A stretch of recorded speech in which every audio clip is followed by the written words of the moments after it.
अब थोड़ा सा चलते हैं गेट से आगे and tell me how IISC or in fact you have been to IISC Bangalore only, so I'm asking that how IISC Bangalore is different from SMVTU and what are the similarities with SMVTU as well.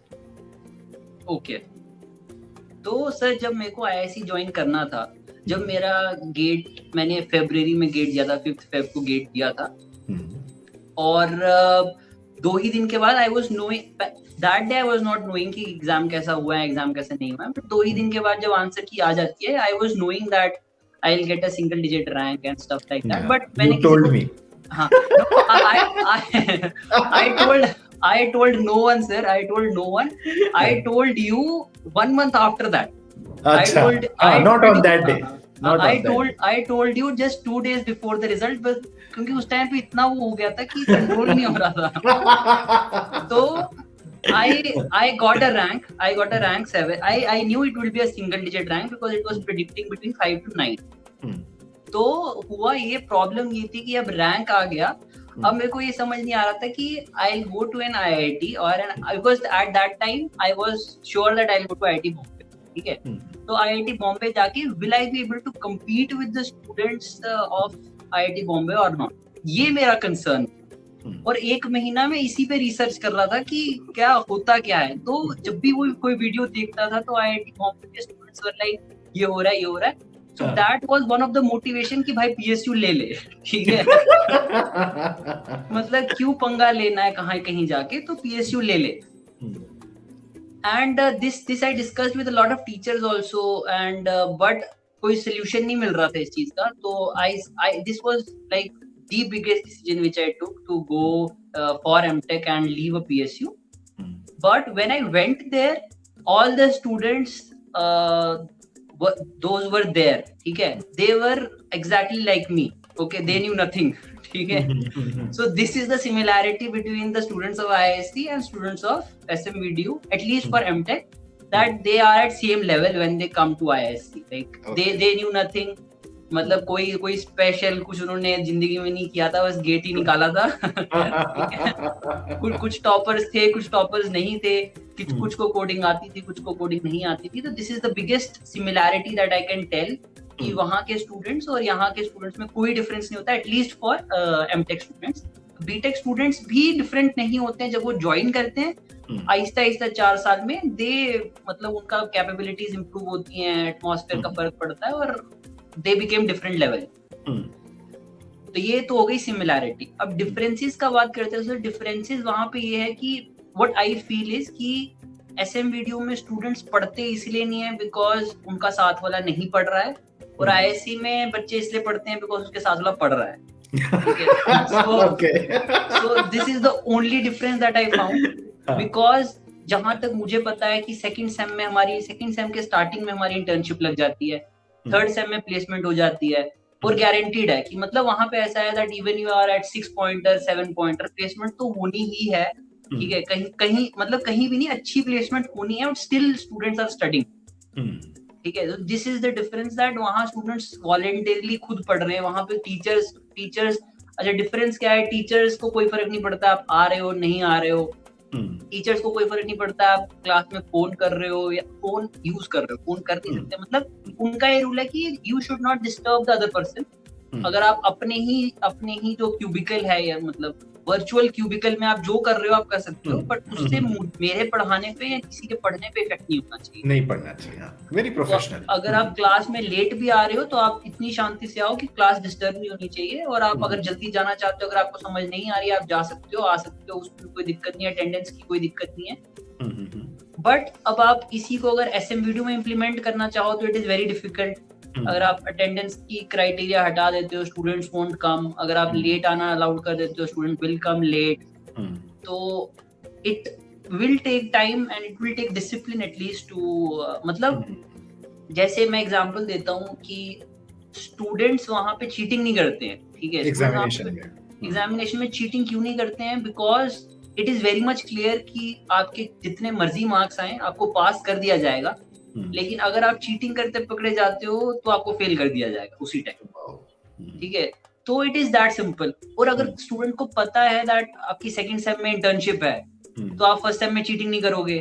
आपको पता है आपकी third same में placement है, आप second same में cheating नहीं करोगे। थर्ड सेम में आपकी प्लेसमेंट हो जाएगी, फिर आप कहोगे प्लेसमेंट हो गया, अब नंबर का मैं क्या करूं, तो फिर चीटिंग नहीं करोगे। तो वहां पे कुछ नहीं, आप कहीं भी जाके बैठ सकते हो, कोई टीचर ने बिठाना नहीं है आपको, यहाँ बैठो यहाँ नहीं बैठो, कहीं भी बैठो आप, ऊपर नीचे दाएं बाएं। और वहाँ क्लासेस भी सर 200-300 स्ट्रेंथ की होती है। टीचर्स कभी रहते हैं, टीचर्स कभी नहीं भी रहते हैं। और तो मतलब it's like completely different. But अगर आप बोलो कि ये सब चीजें एक साथ इम्प्लीमेंट हो जाएं किसी रैंडम किसी कॉलेज में, it is very difficult, very difficult. अच्छा, how about the teaching standard? जैसे कि हम लोग भी बहुत मेहनत करते हैं एज फैकल्टी मेंबर्स की बच्चों को बेस्ट प्रोवाइड करें, और वहाँ पे तो बेस्ट टीचर्स ही होते हैं। They are also very much like research people, तो उनके तो बहुत अच्छे पब्लिकेशंस होते हैं, उनकी खुद की बुक्स हैं, they are like stalwarts of those areas. तो हमारी टीचिंग में और उनकी टीचिंग में बेसिकली क्या डिफरेंस आता है? तो सर दो चीजें, एक तो है अ गुड टीचर और एक है गुड रिसर्चर। ठीक है, सो मतलब एक सेइंग है that it's not necessary that a good teacher is a good researcher and a good researcher is a good teacher. तो वहां पे मोस्टली लोग आर गुड रिसर्चर, मतलब और दे आर वेरी मच, मतलब उनमें ये रहता है कि रोज कुछ ना कुछ सीखना है, रोज कुछ ना कुछ नया सीखना है। And it's not about them being good, it's about student वहाँ के जो हैं, मतलब जो भी, जैसे हमारे कॉलेज में क्या है, आईएससी में क्या था कि बीटेक नहीं है, तो there are only MTech students, masters है। तो हर प्रोफेसर के अंडर 4 से 5 स्टूडेंट्स रहते हैं and everyone is studying new things. तो सब स्टूडेंट्स नई नई चीजें सीख रहे हैं। अब उन नई नई चीजों को सीखने के लिए प्रोफेसर वो नई नई चीजें सीख रहा है, ठीक है, सो दैट वो उनको गाइड कर सके, प्रॉपर गाइडेंस कर सके। तो इससे क्या हो रहा है, एक तो प्रोफेसर की लर्निंग जो है वो रुकती नहीं है, ठीक है। और रिसर्च इज नॉट अबाउट कि एक टॉपिक पकड़ लिया है और अगर आपको कोई टॉपिक आता है तो आप उसी में रिसर्च करते जा रहे हो। अगर आपका स्टूडेंट को किसी और चीज में इंटरेस्ट है तो आप उसको भी पिक करते हो और उसको भी सीखने की कोशिश करते हो। Okay. And the big difference that I feel is कि वहाँ के जो मोस्टली प्रोफेसर्स हैं, they are very much in linked with industry, ठीक है। तो वो जैसे गूगल में 1 साल के लिए सब ऐड पे चले जाएंगे या किसी कंपनी में एक साल के लिए चले जाएंगे। तो ये है कि उनकी coding skills are also good, तो वो कोडिंग में भी लोगों को हेल्प कर पाते हैं। जैसे मैंने मोस्टली कॉलेज के टीचर्स को देखा है, they are very much theoretical, कि theoretically they are very much sound but practically they are not sound because they have not been in practical things. तो वहाँ के teachers are into practical things. और जहां तक सर टीचर्स की बात करूं, अगर टीचिंग की बात करूं मैं, तो आईएससी में भी देयर आर बैड टीचर्स, जिसको कहते हैं कि मतलब नहीं पढ़ा पा रहे हैं, तो there are that teachers and there are obviously very good teachers also.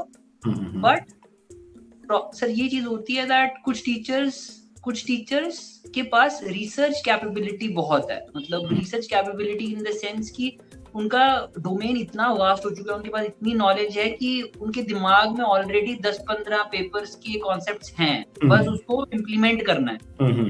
तो they give those concept and लोग इम्प्लीमेंट करते हैं और पेपर्स आ जाते हैं। That is the main crux of it. But ISC में भी ऐसा कोई जगह नहीं है जहाँ पे सब टीचर्स परफेक्ट टीचर्स हों, जिनको मतलब पढ़ाना परफेक्टली पढ़ा सकें। But there are obviously very good teachers also, and there are obviously very good researchers also, which are not very good in teaching. Okay. And like कि suppose जिस तरीके से हम लोग, मतलब या तुम लोग SMVDU में रहते थे, या जो मस्तियाँ करते थे, या जो भी तुम लोग की लाइफस्टाइल थी, and compared to when you were in IISc, तो वहाँ पे भी तुम लोग हॉस्टल्स में रहे और वहाँ पे भी तुम लोगों ने बहुत सारी चीज़ें करी होंगी। तो एक तो कि ग्रेजुएशन से पोस्ट ग्रेजुएशन में जब हम टर्न होते हैं तो थोड़ी सी सीरियसनेस बढ़ जाती है, थोड़ी सी बदमाशियाँ कम करते हैं, थोड़ी सी एफर्ट और रैशनैलिटी ज़्यादा हो जाती है।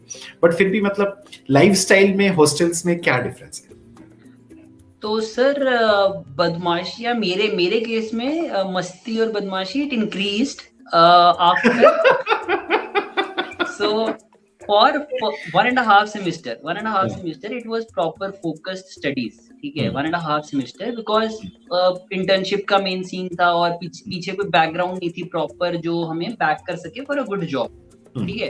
तो इंटर्नशिप का था, तो वहाँ पे 1.5 एक सेमेस्टर पहले अच्छी तरह पढ़ाई की, फिर दूसरे सेमेस्टर भी आधा अच्छी तरह पढ़ाई की, उसके बाद इंटर्नशिप की। तो वंस इंटर्नशिप वाज डन, तो थोड़ी सी मस्ती शुरू हुई। फिर उसके बाद सेकंड सेम के बाद इंटर्नशिप हुई और फिर बीपीओ आ गया। उसके बाद तो फुल ऑन मस्ती स्टार्ट हुई। उसके बाद तो मतलब उसके बाद तो कोई लेवल नहीं था, मतलब SMBT was nothing, no level, कोई कंपैरिजन ही नहीं था। और जहां तक सर उसकी बात हो कॉलेज लाइफ की, हॉस्टल लाइफ की, तो hostel life is very much relaxing in that case, but because वो एज्यूम कर लेते हैं that now you are adults, तो there are no restrictions obviously, आप कभी भी आ सकते हो, कभी भी जा सकते हो। और बैंगलोर में इट्स लाइक लाइफ थोड़ा बेटर है, मतलब तुम आप थोड़ा आराम से जी सकते हो, बिकॉज अपना एसएमबीटी में जब नो आप बाहर नहीं जा सकते, कहीं घूम नहीं सकते, और ऑब्वियसली देयर आर रिस्ट्रिक्शंस। तो बट बैंगलोर में it was like much better. But पढ़ाई भी बहुत थी first semester second semester, because everyone is studying, तो तुम मस्ती किसके साथ करोगे, देयर इज नो वन कि तुम जिसके साथ बाहर जा सकते। ट्रू। या अच्छा, तो ओके, तो tell me something about your PPO, मतलब कि before going to PPO internship के लिए कैसे प्रिपेयर करते हैं, या ट्रेनिंग्स के लिए, what ever you call it, और उसके बाद फिर वहां पे क्या या कैसे काम करते हैं कि you get the PPO. Okay, तो सर सबसे पहले तो आते हैं कि इंटर्नशिप के लिए तैयारी। तो सर आईआईएससी या फिर आईआईटीज में मतलब ये कॉन्सेप्ट कहाँ से आया कि जब हम कॉलेज में होते हैं तो टीचर्स बोलते हैं अच्छी तरह पढ़ाई करो, एकेडमिक्स अच्छा रखो। मतलब लॉजिक ही नहीं है ना सर, क्योंकि हम ऐसे वीडियो में जब भी कोई टीचर हमें बोलता था कि ये सब्जेक्ट अच्छी तरह पढ़ो, तो स्टूडेंट्स वर लाइक ये सब्जेक्ट हम अच्छी तरह क्यों पढ़े, मतलब इसका कोई रोल ही नहीं है हमारी आगे की लाइफ में, प्लेसमेंट में कोई रोल ही नहीं है। ठीक है, तो ये कॉन्सेप्ट जो कॉलेज में पढ़ने का कॉन्सेप्ट है, ये आईआईटी से ही आया है। उसका एग्जाम्पल क्या है कि इंटर्नशिप के लिए वहां पे इंटर्नशिप के लिए प्रोसेस क्या है कि आप अपने सब्जेक्ट अच्छी तरह पढ़ो, वहां पे ग्रेड्स लाओ, वही सब्जेक्ट की वही नॉलेज आपसे इंटर्नशिप के इंटरव्यू में पूछी जाएगी, आप वही नॉलेज आगे बताओ कि आपने गेन की है और आपको इंटर्नशिप मिलेगी। प्लेसमेंट का भी सेम प्रोसेस है, आप अपना ग्रेड्स दिखाओ, आप प्रूव करो कि आपने यहाँ पे पढ़ाई की है, और उसके बाद जो इंटरव्यूज होंगे उसमें भी वो आपको वही नॉलेज के बारे में पूछेंगे और आपकी जॉब लगेगी। So this is the main difference between the two colleges कि वहाँ पे it is very simple कि अगर आपको किसी प्लेसमेंट की तैयारी करनी है तो उसके लिए कोई स्पेसिफिक तैयारी नहीं करनी है, apart from very little coding, जो आपको बेसिक कोडिंग आनी चाहिए कि मतलब वहाँ पे आप सस्टेन कर पाओ। उसके अलावा दे चेक योर माइंडसेट कि आपका माइंडसेट कैसा है, आप सस्टेन कर पाओगे या नहीं, because this is what matters. ठीक है, बट अगर आप एसएम वीडियो में हो और आपको ऑफ कैंपस ट्राई करना है, so it is very different process all together कि आपको कोडिंग में अच्छा होना पड़ेगा। फिर इंटरव्यू जो है वो भी मोस्टली कोडिंग बेस्ड रहता है, बिकॉज एक जनरल अगर आप कंप्यूटर साइंस ओरिएंटेड जॉब की बात करो सो वो कोडिंग रिलेटेड रहती है। बट आईआईएससी या आईआईटी बॉम्बे में या फिर किसी भी आईआईटी में आपको रोल स्पेसिफिक जॉब्स मिलेंगी। अगर आपने ऑपरेटिंग सिस्टम अच्छी तरह आपको आता है, अगर आपको ऑपरेटिंग सिस्टम के लॉजिक्स, तो सर सोचने वाली बात ये है ना कि अगर आज आप अपने कंप्यूटर के सामने बैठे हो और ऑपरेटिंग सिस्टम यूज कर रहे हो और नया ऑपरेटिंग सिस्टम आ रहा है, तो वो भी कोई इंजीनियर ही बना रहा है। ठीक है, और उसके लिए हमें नॉर्मल कॉम्पिटिटिव कोडिंग है ये सब नहीं चाहिए, उसके लिए हमें ऑपरेटिंग सिस्टम की नॉलेज चाहिए। ठीक है, तो if you are very good in competitive programming और आपको ऑपरेटिंग सिस्टम नहीं आता है तो you can not get a job. But with masters what comes is you get specific jobs। तो अगर आपका ऑपरेटिंग सिस्टम अच्छा है, ऑपरेटिंग सिस्टम में रिसर्च आप कर रहे हो, so you get into Nvidia or something like that जो हार्डवेयर में काम करते हैं, जो ऑपरेटिंग सिस्टम्स पे काम करते हैं। So their process is very simple कि आप प्रॉपर स्टडीज रखो अपनी और उसी को आप इंटरव्यू में एक्सप्रेस करो एंड इट हेल्प्स। तो ये मेनली यही हुआ था कि मेरा इंटर्नशिप तो इसी के थ्रू आ गया था। और once you are in internship तो उसके बाद व्हाट दे इवैल्यूएट इज कि आप 2 महीने में कितना कंसिस्टेंट हो। जैसे I don't remember anything doing out of the box, but 2 महीने इंटर्नशिप पे इट वाज मोर अबाउट कि इट वाज मोर अबाउट कि मैं 2 महीने कंसिस्टेंटली ऑफिस गया, छुट्टी नहीं ली, जो उन्होंने कहा वो काम किया, and it is that simple. मतलब ऐसा नहीं है कि आप इंटर्नशिप पे लेट जा रहे हो 10 बजे 11 बजे 12 बजे, और वो भी फ्लेक्सिबल है कि मतलब आप कभी भी जा सकते हो, कभी भी आ सकते हो, बट इट्स अबाउट कंसिस्टेंसी कि आप एक टाइम अगर चूज कर लेते हो, 9 o'clock चूज कर लिया तो go at 9 o'clock। So that is simple.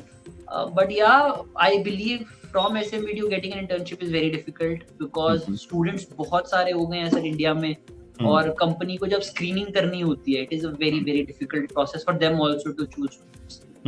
So I can't blame them also, but yeah, getting an internship is difficult in a normal circumstance.